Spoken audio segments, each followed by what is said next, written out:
Hello, eighth graders. This is your May 6th Zoom recap video. So today we discuss letter writing and as a continuation of our lesson from Monday. So glad you could join us in the Zoom. And if you couldn't, hopefully we'll see you next week, but this recap video should give you all the information that you need to produce our extension activity for this week. So we had you read some different examples of the letters and what they might look like after we broke down one together on Monday. And so Mr. Dickinson, Ms. Tresick, and myself all created different sample letters with in three different kind of like subgenres of letter writing. So Mr. Dickinson wrote a professional letter to a congresswoman, and I'll go over what that looks like. Ms. Tresick wrote an example one to a colleague, so someone who would be kind of on level but still a more professional letter. And then I will share with you my example of a letter that was very casually written to a friend. And so we're just going to jump right into this. So Mr. Dickinson wrote a formal letter. And before we get into, I show you the example, I want to go over some of the bullet points that he mentioned in his lesson. One of the key things about a formal letter is you want to think about who it's addressed to. So it's oftentimes someone who you don't know very well, or maybe you do not know at all. And so, like the congresswoman that Mr. Dickinson chose to write to, he's never met in person. So it should be very formal. And because he is trying to have a call to action, he's using very professional language that will show that he is serious about what he is talking about. You want to make it somewhat personal, so he's going to share both facts, statistics, and then a personal story that will highlight why what he's writing about is so important. And then another thing that's really important for formal letters is you want to get right to the point.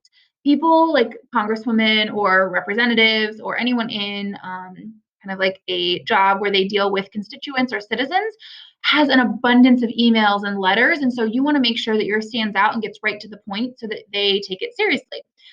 You want to stick to the facts and be specific. And then as you are getting to the closing, you want to kind of assume or inspire that they are going to write you back, right? So saying something like, I look forward to hearing from you regarding the contents of this letter, which hopefully will urge them in that way. And then we'll talk a little bit more about the structure when I get to the example, but thinking about paragraphs, having an address, and then always being polite and respectful. There's a saying like you kill more flies with honey, and that kind of attributes or that kind of means that basically like the kinder you are, the more willing someone is to help you or to take you seriously. And so we want to make sure that we're being polite.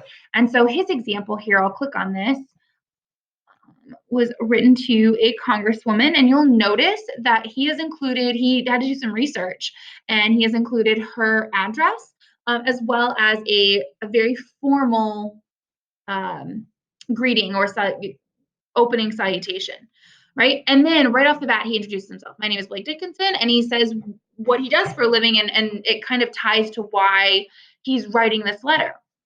And so it says, I'm a language arts teacher at Lewis Central Middle School in Council Bluffs. I'm writing to you during this pandemic because I see an opportunity amidst the challenges that have been posed by COVID-19. So right away, we know that he is writing about something that deals with the immediacy of COVID-19. So this should be read right away. Right? I believe that the state of Iowa should continue to be a national leader in the field of education by taking strides to change how we structure our learning. So he's asking for a call to change things, right? So two things that he think would be really important that would have helped us deal with this pandemic, because right, we were kind of in flux for a while and not really sure, like, okay, are we doing e-learning? Are we doing enrichment? Like, how is this all going to work? How are we going to set all this up? And we didn't know when we were coming back or if we were coming back. And so he's saying that restructuring the school calendar to be year-round, which I totally agree with, is something that he thinks we should do, and that he's asking our congresswoman to take to, her at her level and say this is what should be done.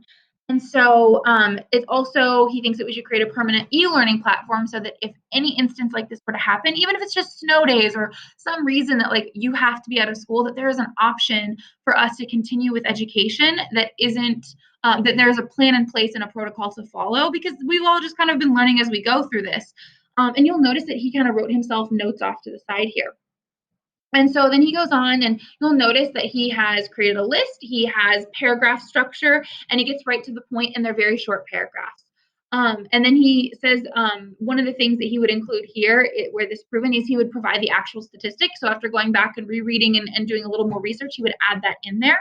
He also has left room for a personal story here that might talk about Lewis Central and how we've been affected in our learning. And like I know Mr. Dickinson said that he was kind of charting the amount of students that we've had engaged. And so he might use that as a statistic to say it could be better throughout this pandemic or through the potential for e-learning.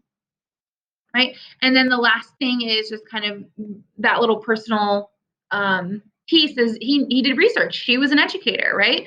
I know you care about the well-being of our students as a member of the House. So he's done some research to say, hey, I know you're doing this. I know that this is what you represent. I know this is the committees that you're on, and this is how I think you can help me and your other constituents. And then he obviously leaves a very professional closing salutation or closing with sincerely, and then his name and his address so that she can write back, right? I look forward to reading your response and discussing this matter further.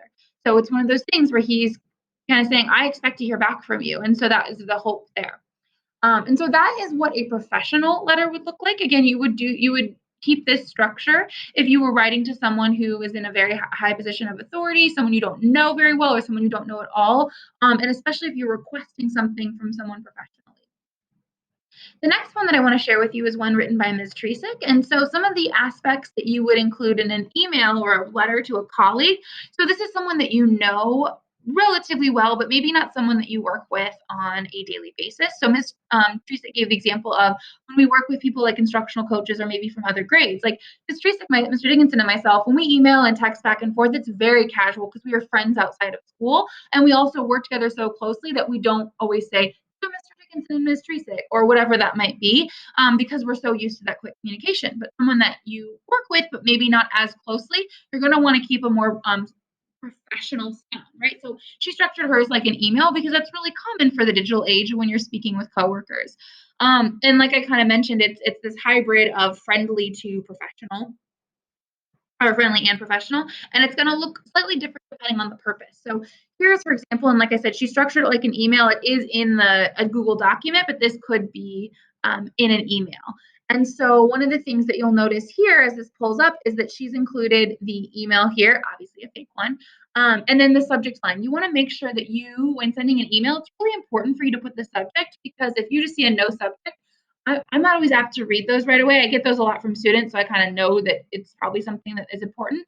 But giving someone a heads up that what this is about is really important because it might make them read it faster, and especially a thank you. Like I love getting thank you, so I'm going to open that one right away, right? And so it has a greeting. You wrote this yesterday afternoon, so good afternoon, Mr. Treckerson, right? And a comma, and so it is a little less formal than dear. But it is still somewhat formal because they're using, instead of saying like Jen, their first name, it's using their last name.